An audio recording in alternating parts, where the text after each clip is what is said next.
Então vamos lá. Herdei o imóvel de papai. Eu vou pagar tributo sobre isso.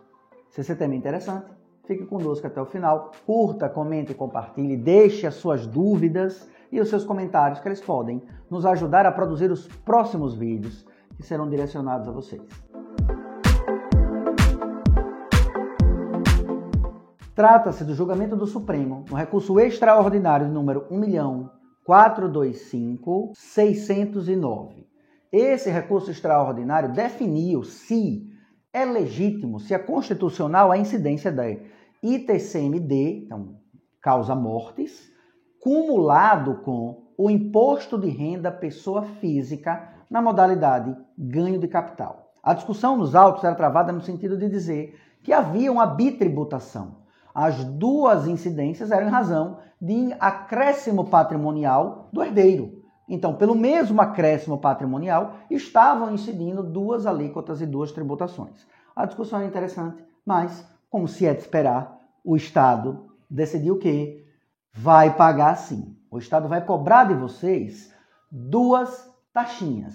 A taxinha do ITCMD, causa mortes, e a taxinha do imposto de renda pessoa física, na modalidade ganho de capital, sobre a valorização do imóvel transferido do seu papai para você, que agora é herdeiro desse acervo patrimonial. Vejam, vou explicar exatamente o que é que aconteceu. É muito natural que vocês imaginem o pagamento do ITCMD, aquele imposto de transmissão causa-mortes, que existe em todo o processo de inventário, rolamento sumário ou sucessão, seja ela de qualquer modalidade. Mas a discussão foi travada agora, e aí foi decidido que é lícito, que é constitucional, é a incidência do imposto de renda sobre o ganho de capital. Ou seja, imagine que o seu pai ele tem um imóvel que hoje tem um valor de mercado de R$1 milhão. Ele adquiriu esse imóvel a R$100 mil. Esse é o valor histórico. Esse é o valor que está declarado na declaração de imposto de renda do seu pai, instituidor da herança, no último lançamento que ele fez desse imóvel.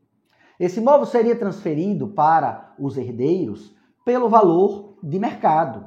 Então, o fisco estadual, municipal, iria, para a incidência dos tributos, calcular a tributação sobre o valor de mercado. Não adianta que na declaração de imposto de renda da pessoa física constasse apenas o valor histórico, aquele valor da declaração de imposto de renda.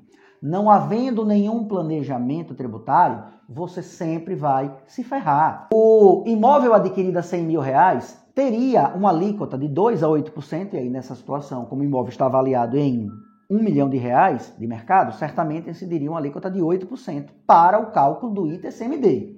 Portanto, 8% de R$1 milhão seria uma tributação de R$80 mil para os cofres públicos em razão da incidência do ITCMD, Imposto de Transmissão, Causa-Mortes e Doação.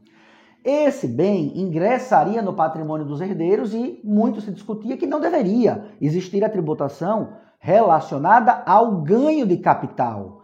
Afinal de contas, o herdeiro não comprou esse imóvel. Quem comprou o imóvel foi o pai dele, instituidor.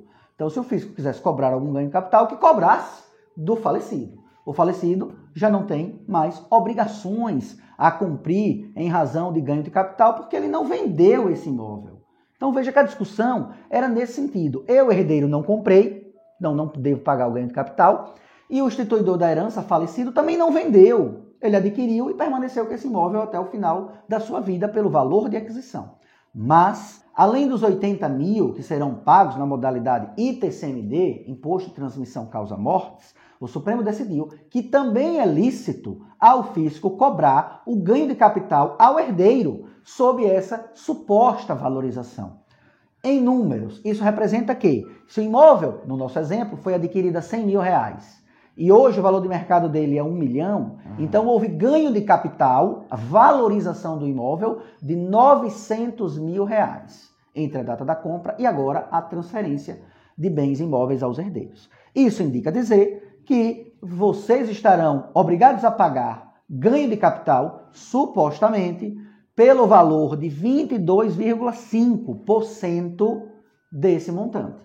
Ou seja, os R$900 mil de ganho de capital ensejam a tributação de R$ 202.500 de imposto de renda além do ITCMD já pago na modalidade devida. Em síntese, para herdar esse bem, adquirido a 100 mil e com valor de mercado de 1 milhão hoje, o herdeiro teria que desembolsar R$ 282.500 para fazer a tributação do ITCMD cumulada com imposto de renda na modalidade ganho de capital. Isso é um absurdo.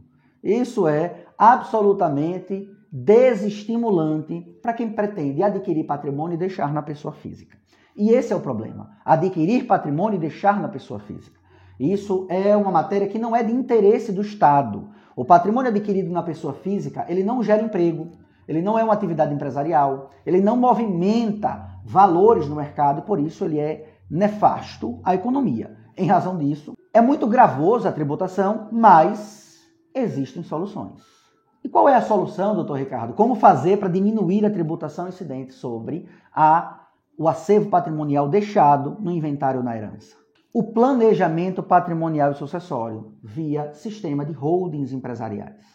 Essa é a melhor solução no cenário planejamento sucessório e patrimonial da família brasileira. É muito normal que os estados editem leis com vigência muito curta de duração, 30 dias, 60 dias, 90 dias, para planejamento patrimonial e sucessório, muitas vezes diminuindo até a alíquota do ITCMD, causa mortes e doação. Então, se você fizer o planejamento, talvez o melhor momento para fazer a sua doação é na vigência de uma janela de oportunidade dessa. Então, teremos o benefício do valor da doação, que pode ser integralizado em capital social com base no valor histórico da declaração, aliado à escolha da melhor alíquota, porque abriu-se uma janela de oportunidade para aquele que se planejou. E lhe digo, a organização desses dois fatores é capaz de trazer uma economia extremamente significativa aos herdeiros, a ponto de preservar entre 40% e 50% do patrimônio que seria gasto para a quitação de tributação, incidentes sob operação de transferência de acervo patrimonial em transferências hereditárias. Portanto, no Brasil só se paga tributação exagerada quem não tem orientação jurídica, quem não fez planejamento tributário sucessório. Se você se encontra nesse cenário, procure um profissional da sua confiança para receber as orientações que você precisa. Não deixe os seus herdeiros empobrecerem em favor do pagamento exorbitante ou exagerado de tributação incidente sobre a transferência de bens móveis e imóveis em um processo de inventário e sucessão. Não esqueça, conteúdos como esse você vai encontrar sempre aqui no canal. Deixe o seu comentário, curta, comente e compartilhe. E o seu comentário pode ser, inclusive, o tema do nosso próximo vídeo. Se gostou, encaminhe esse conteúdo para mais pessoas, para que assim muitas delas possam ter a orientação que você conseguiu com essas informações que foram prestadas. Forte abraço, até os próximos vídeos.